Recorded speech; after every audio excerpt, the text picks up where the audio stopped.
It is day 50 of 100 days of content from me, Ebony Janice, which is my name, which means that you should call me Ebony Janice. Welcome back to my YouTube channel. It is day 50. Honestly, if we do just a very quick recap, remember the day before this launched, which was April 1st, 2026, I lost 30 days of prepped content. Just gone. So I had to start from scratch, which means that I spent a lot of time in April creating content that I actually wasn't supposed to be recreating because it was kind of just like, dust yourself off and try again. I don't even know what else the other option was. Now, I can fathom another option, which is an option where I just decided, well, I'll just start May 1st. But if I would have started May 1st, I would currently only be on day 20. But I'm on day 50. And so that just immediately makes me think of this famous Chinese proverb that says the best time to plant a tree was 20 years ago. The second best time is today. And so I'm glad that I just did what I needed to do on April 1st because I'm further into the process. I'm halfway through instead of just, 20 days in. And I still have 50 days to go. But I feel like, we're doing something here. We're doing something here. So here's what the first 50 days have taught me. This isn't easy.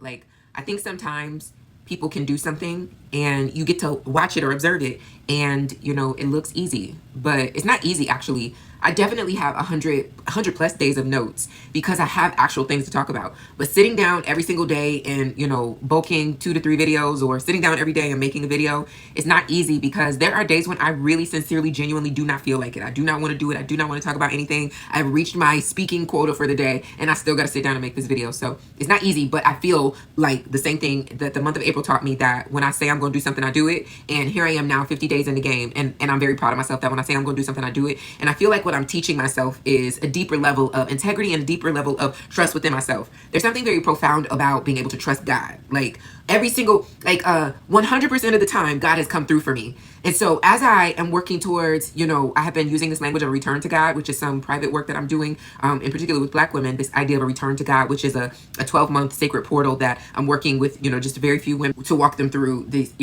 this idea of God knows God is God. I know God is God. Do I know I'm God? And so a return to God is kind of the work. And so part of returning to God is, if God is faithful, then I got to learn to be faithful. If God is faithful to me, then I got to learn to be faithful to me. And the more I teach myself to be faithful to me, the more I become actually like God. But not just like God, because God know God is God.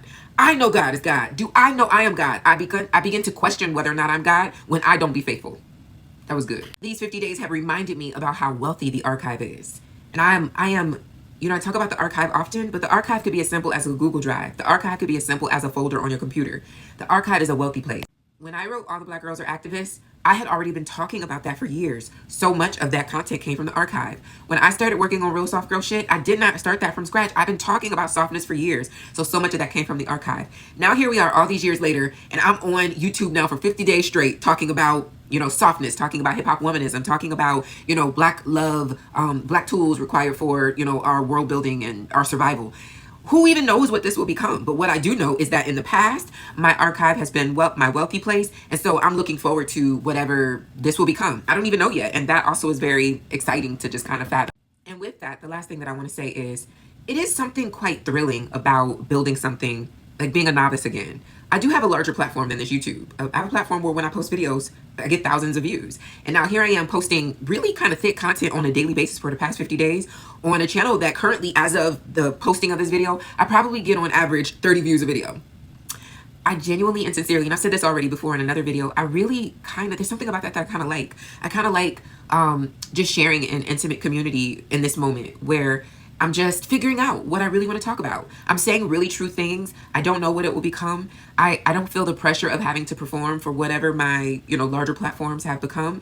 And I get to, at some point, dig through this. Maybe some of these videos will go private in the future. Maybe some of these videos will turn into something else. An essay, a lecture, I don't know. But I like the idea of not performing, literally just doing my work, doing the work that my soul must have, putting it out there and trusting that the divine will guide me, being obedient to knowing that I was supposed to do these 100 days, that the divine will guide me. So we don't know what these 50 days going to be yet.